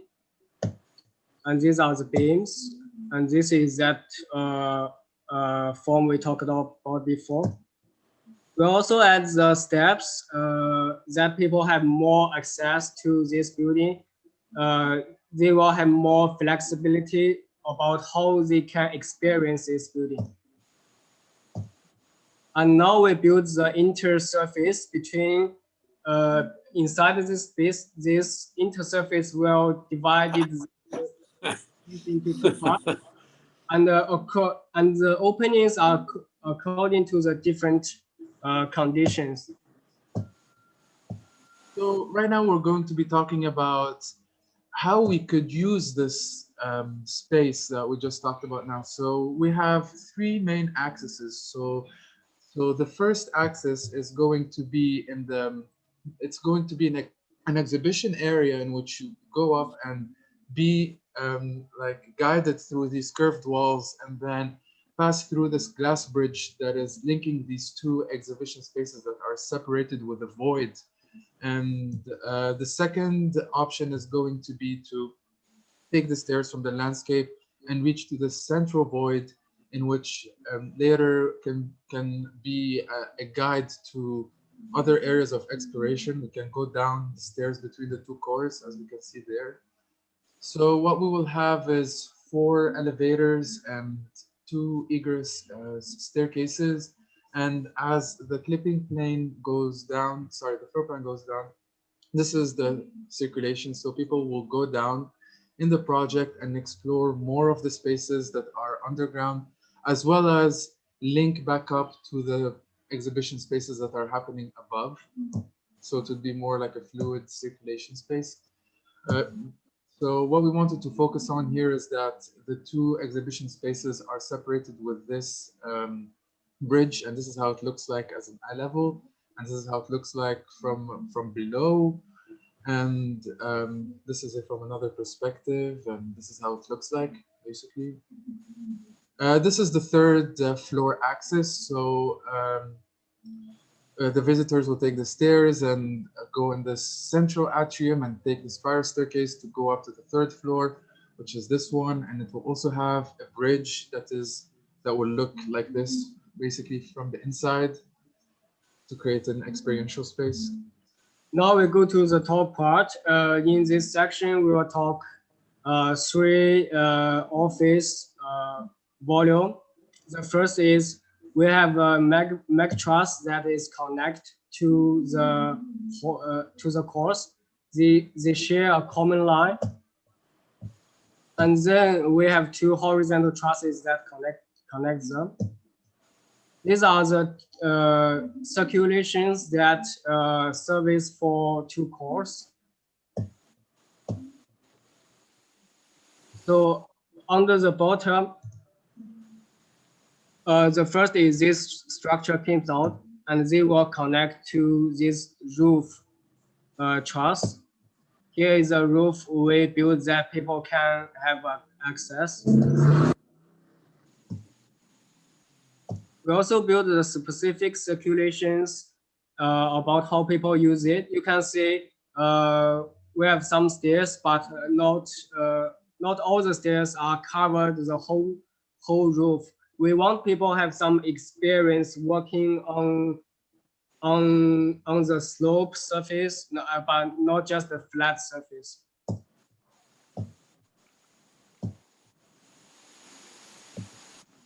These are the views running. And then based on the roof truss, we have 6 column comes out. And they are connect, they will support this platform. When people sit on this platform, they can have an overview about the working community, about the surrounding environment.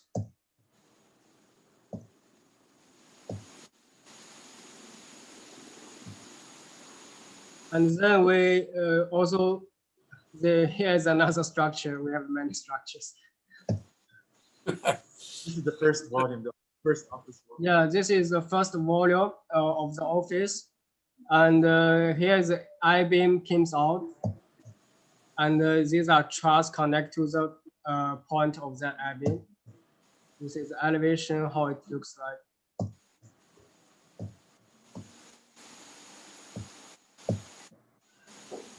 So we have this kind of form. There's a hole in the center, which will be used as a circulation center.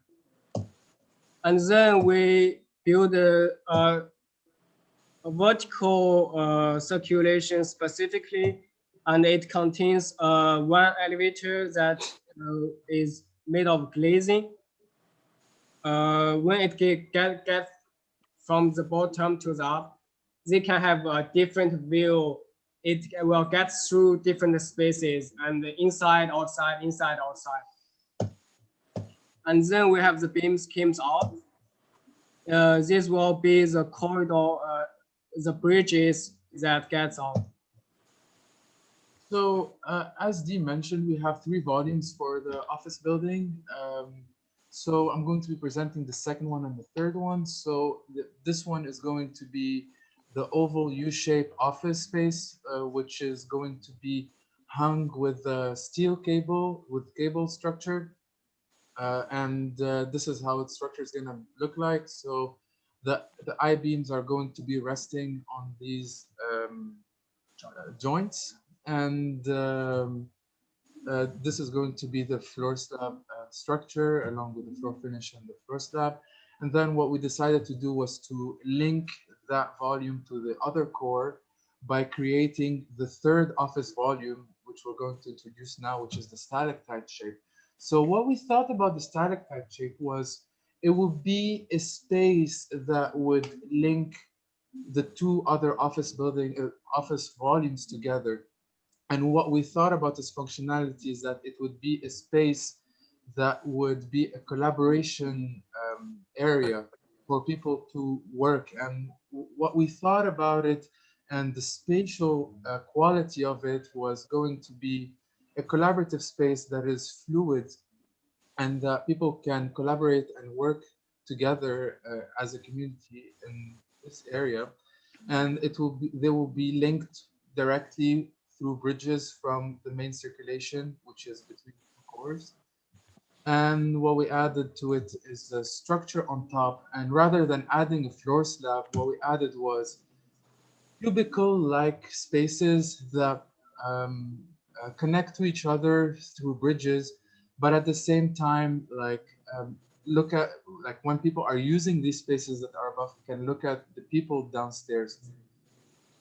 And what we added was spiral staircases that would create a relationship between the stalactite form and the spiral staircase in a way that people can have an experience of these unconventional shapes. And yeah, and what we added was a roof.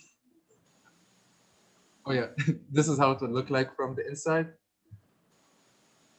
Yeah, and what we added to it was another stalactite shape that would cover over the bridges that Dee talked about. So this is a zoom out, and this is, we just turned on back the oval office building, and then we would create more relationship between the objects by adding circulation into the office spaces in order to create more fluidity of circulation. And this is our glazing strategy of the building. And this is it. This is. And then we have different. And now we go to the section cut. And for this part, we will, you can see there's a variation of the cores according to the different conditions. And this section cut is very important because it shows clearly how the 2 all faces are connected by that stalactitic form. I think it was important over here to see the relationship between the objects through these corridors and the stalactite shape that comes in between. Yeah. This is the collaborative space. This is the roof along with the spiral staircases that go down.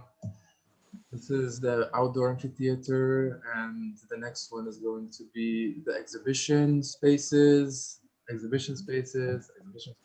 parking. Yeah. And we also have section called. So if you look at the section, the building actually doesn't obey to any form. The building transforms as the section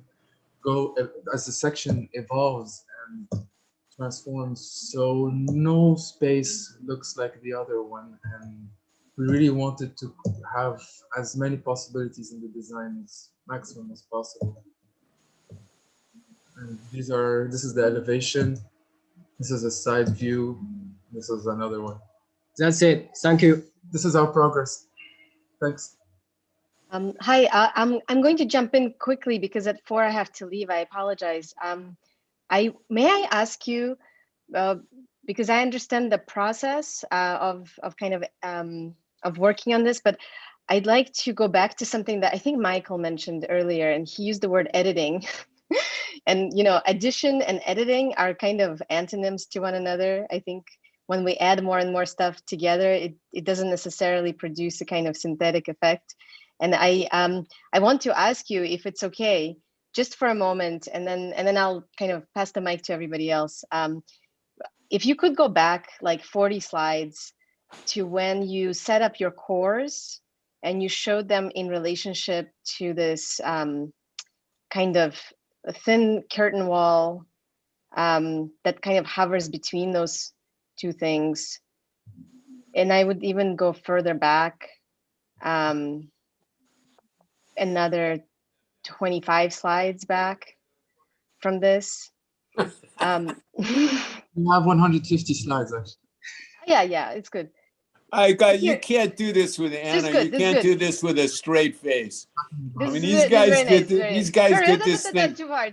Go forward. 5 more slides. Okay, one more. Oh, perfect. That's a really good project. That's a great project right there. You've got 2 cores. You've got the thinnest floor plate possible. This is the minimal office. Everybody went home. COVID took over. We have the symbol of the office tower. And then there are these 2 massive cores. You had me at this slide, and then you kept going, and then I hope everybody else kind of jumps in and tells you why the rest of the project is brilliant. But I stop, like, this is, if we get to choose where to stop the process, I would stop right here and then calibrate the floor plate to what's feasible, calibrate those 2 blank towers. I mean, I think that the fact that you can actually imagine a floor plate that basically hovers between these 2 ginormous, monumental kind of like blank objects, I think it's really beautiful. And I wanted to say that before I had to leave. So thank you very much. Thanks, Anna. Hey, super. Appreciate it. Good to see you. Good to see you, Eric. Good to see everybody. Yeah, good to see you. Thanks again. See you, Anna. Hasta la vista. I agree. They're not going to. They're not going to listen to us, but you don't have these projects. They don't have to name them, do they, Eric? Name them? Yeah. NAME? Yeah, like sometimes you name your projects, but you don't. All right, just other people name them. I mean, there's no obligation that they're welcome to do it. Or you can offer a name if you want. I will, yeah. And then we added. Like you said, and then we added like 50 times in your presentation. Yeah, but here's can I say, and I appreciate, what I would say to Anna is that this is a kind of a priori ideological response. Yeah. And we have to be cognizant both of what our preferences are and what the students' preferences are, which may not be ditto, which may not be synonymous. And what I would say, if you compare this, which in a constructive way, to, for instance, the first project we looked at. Now, what interests me about this, in the way they describe it, is there's just enough about it which is plausible in terms of an incredibly rigorous, thoughtful, associational, spatial vocabulary, so that when you add in a way which makes an addition to what preceded it, as opposed to ignoring what preceded it. So it seems to me there's a kind of integration. In other words, what they did with a wall, a straight curtain wall that Anna preferred, is that it's used, and of course the trusses are used, the cantilevers are used, the walks are used. So there are a whole series of different pieces. And we talked about this because this is probably an obvious comment on all of our parts. It's how much, I mean, I think we did put a title on this, which was, again, which we've heard before, which is too much is not enough. Right. And it seems to me the capacity is what's interesting to me. The spatial, intellectual, I mean, these guys are mercenaries, you know, I mean, which is probably the wrong term. They can sail it, they can cavalry it, they can fly it, they can submarine it, you know, and the dexterity of it is not so much what it is or what it isn't as a final object. It's a substantial, don't forget they knocked this thing out in 3 weeks. Wait, listen, Eric, what I was going to say is, I appreciate that. So my own aesthetic judgment aside, I mean, what I would like to encourage you, and you can completely nix this, is that you run it as an experiment, not like when do you stop adding things, like just don't. Well, there were more. There were more things. Wait. Don't run out the clock. There was more stuff.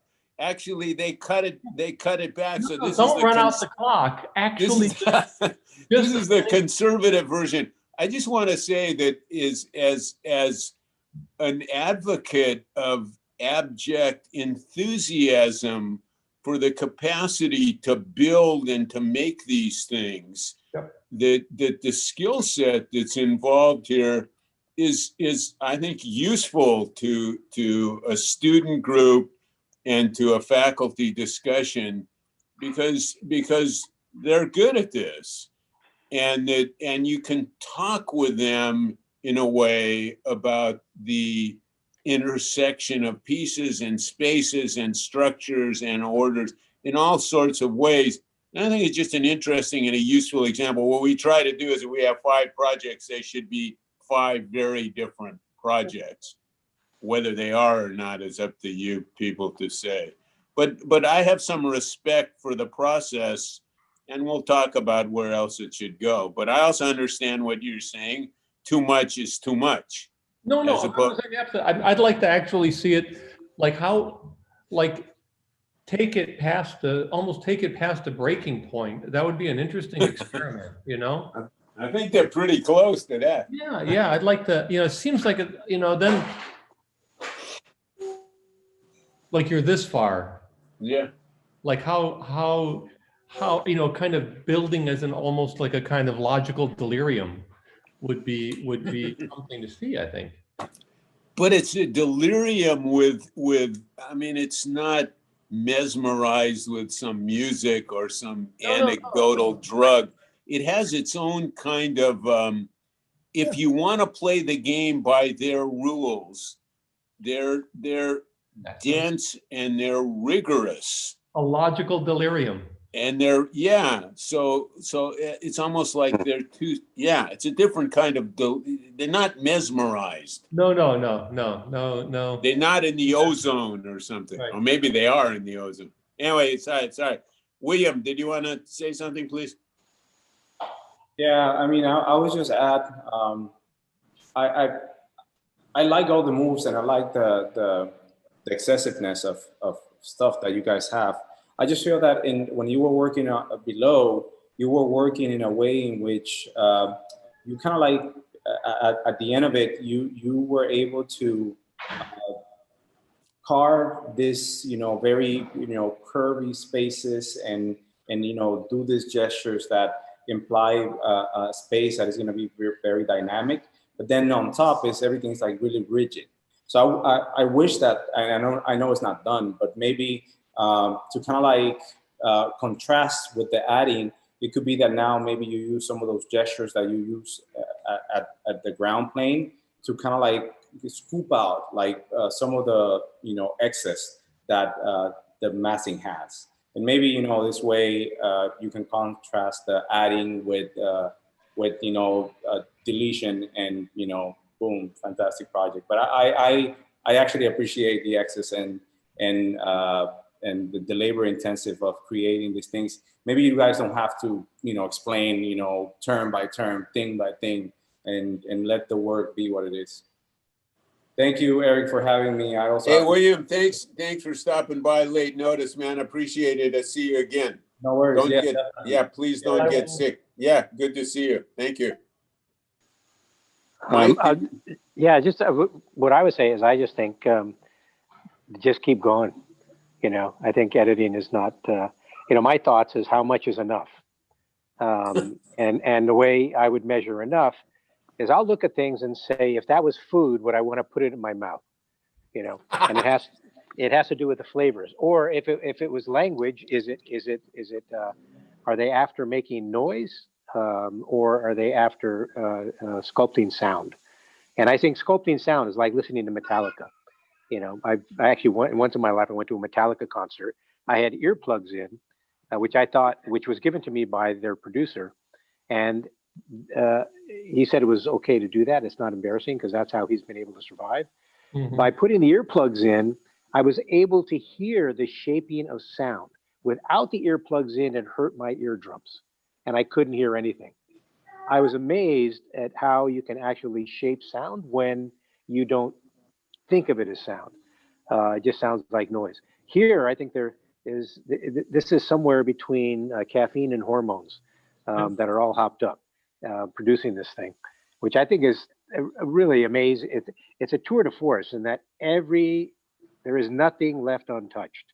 And I think they could probably find some more things to do here, from the geologic base to the apparent logic of the piece up above with some of the logic from down below, like the sort of the sweat from down below sort of comes up and creates the wavy lines up above.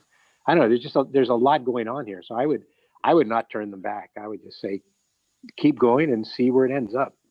You know, I think it really is enthusiastic in lots of ways. It's not about whether it works or not.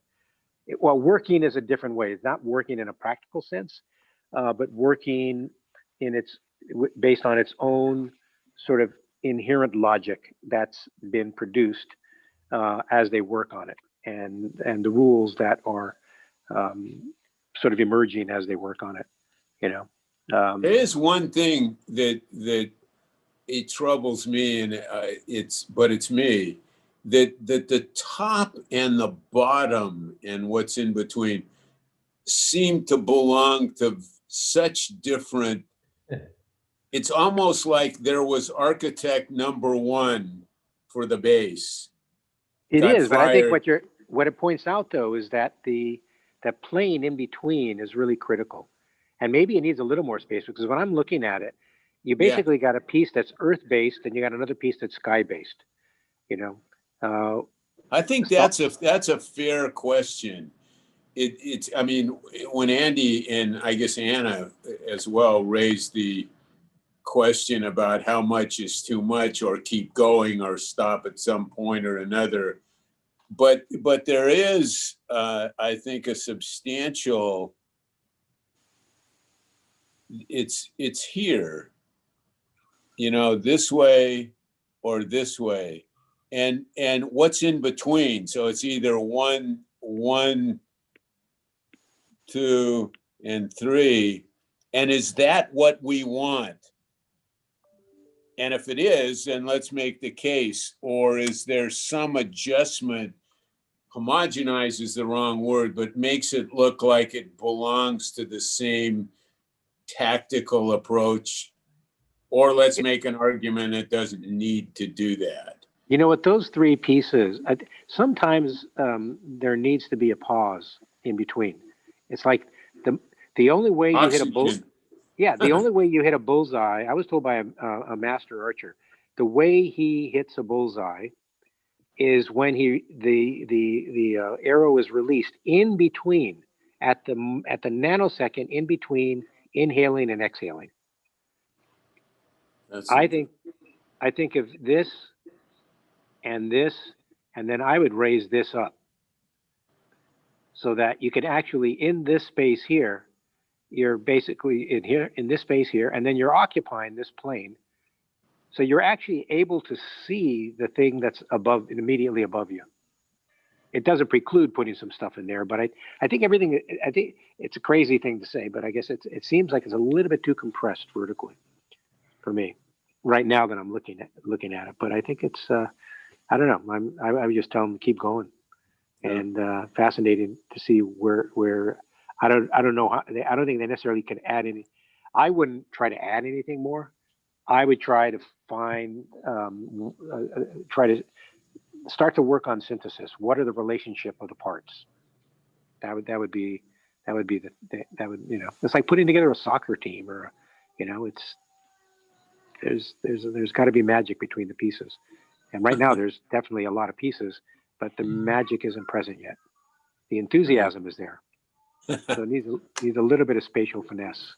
But Thank you. Great. It's great. Thanks, Thank you thanks guys very so much, Mike. And did you want to throw something else, Annie, or have you done enough? No, I just say more. Okay. All right. Thanks very much.